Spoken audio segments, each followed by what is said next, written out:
For me, one of the greatest joys of playing games is when I take a chance on a new game and end up with an entirely unique experience. Neon White is unlike any other game I've ever played. This game is without a doubt in my mind sure to become a cult classic. I really enjoyed it, and I think everyone else should give it a try because I think they might really enjoy it too. Let's get my primary grievances out of the way. Neon White's initial story concept is interesting. Every year, especially skilled sinners from hell, called Neons, are summoned into heaven for 10 days in order to rid the place of demons. The top performing Neon earns divine forgiveness and is allowed to remain in heaven. This concept is intriguing, and it's clear immediately that the game is not trying to take itself too seriously. The writing is definitely trying to be cheesy on purpose, and that can be amusing at times, but unfortunately you'll often find it buried beneath frustrating amounts of what I can only describe as internet humor. Dated memes, jokes you've heard a million times before online. This game can be really forced and uninspired with the humor, and that's unfortunate because I think it had a lot more potential for entertainment in a campy, not so serious type of way. Now, there are also times where the game delivers in terms of camp. The highlight here is definitely Ben Lepley as the villain, Neon Green. He's the perfect amount of ham for me, obsessively taking joy in making White suffer throughout the game. He has great synergy with White, who's voiced by acclaimed voice actor Steve Bloom. The dialogue and writing is at its most entertaining when these two characters interact, in my opinion. At its worst, which is honestly more often than I'd like, Neon White's dialogue can be obnoxious and forced. But sometimes the camp and entertainment value of a 90s anime dub does shine through. Either way, the story isn't particularly intrusive to me because most of the time you spend with this game will be with the aspect in which it truly shines, the missions. Neon White is divided into two different gameplay sections. The first is a mini social sim type of segment, think like Persona kind of. You spend this segment in Central Heaven where you can talk to characters, give them gifts to unlock new dialogue and backstory, as well as do side quests, which are more or less individual stages with certain set restrictions, like you can only use one type of card, or you can't use discard abilities. Central Heaven is also where you receive missions, which is the other gameplay section. Missions are the meat and potatoes of Neon White, consisting of 10 stages that you need to clear in order to progress. The stages are more or less obstacle courses. The idea is simple. Get to the goal as fast as you can while killing all of the enemies in the stage. The enemies are static and non-threatening and serve more as targets that you have to clear or obstacles you have to get around before the end. You're rewarded with medals based on your time, and obtaining enough of the 2st high rank medals, Ace and Gold, will allow you to proceed to the next mission in the story. Stages are littered with soul cards, which act as guns that you can use to kill demons with limited ammo. However, you can also discard a soul card to use its second ability, which is always a movement option. So, for example, the Elevate soul card is a handgun that gives you a mid-air jump if you discard it.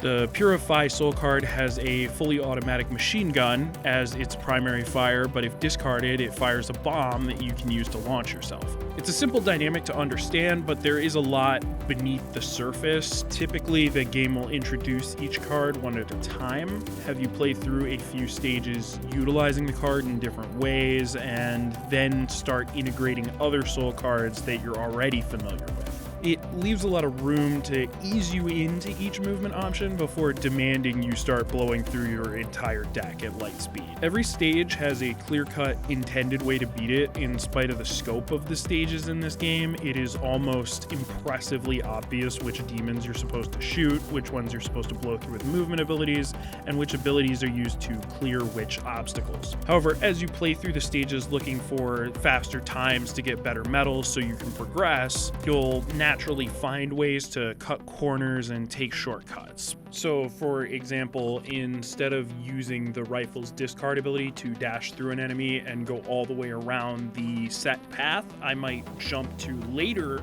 in that path with the rifle's dash and just shoot the enemy across the screen using the rifle, and that way I cut some time off of my route. The game is full of shortcuts like these that prod your imagination. They're not immediately obvious, but since you're naturally going to replay a stage a few times in order to try for better medals, you'll start to understand the layouts of each stage more and more.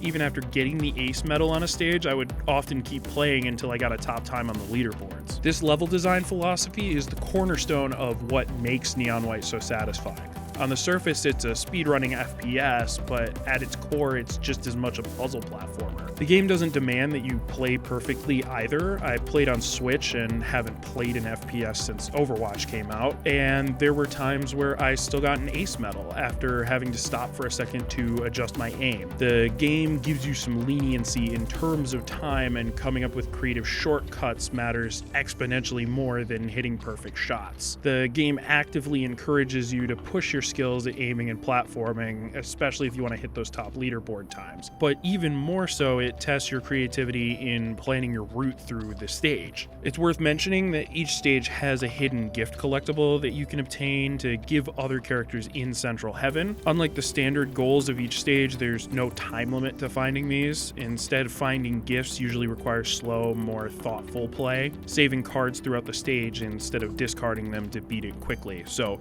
that sort of plays into the puzzle platformer aspect even more. Graphically, Neon White is rudimentary. It's not a visual masterpiece, but the game makes a good use of color to telegraph what the player is supposed to do without outright telling them. Yellow enemies drop yellow elevate cards, so you know far in advance that when you dash through a yellow enemy, you'll instantly have access to an extra jump. The general white backgrounds of the stages help highlight this system, making it abundantly obvious to the player how to clear the stage immediately. In terms of gameplay, Neon White brilliantly executes its simple concept. The goals it gives you are challenging, but fair in their lenience. The game encouraging me to hit an ace medal time in a stage was often enough to push me further and try for top leaderboard times. It organically facilitates the player's desire to improve in a way that is truly fitting for a game that calls itself a speedrunning game.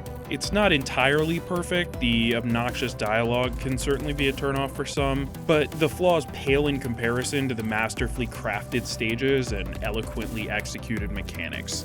If you like games with lots of movement options, if you like going fast, I really think Neon White is a must-buy.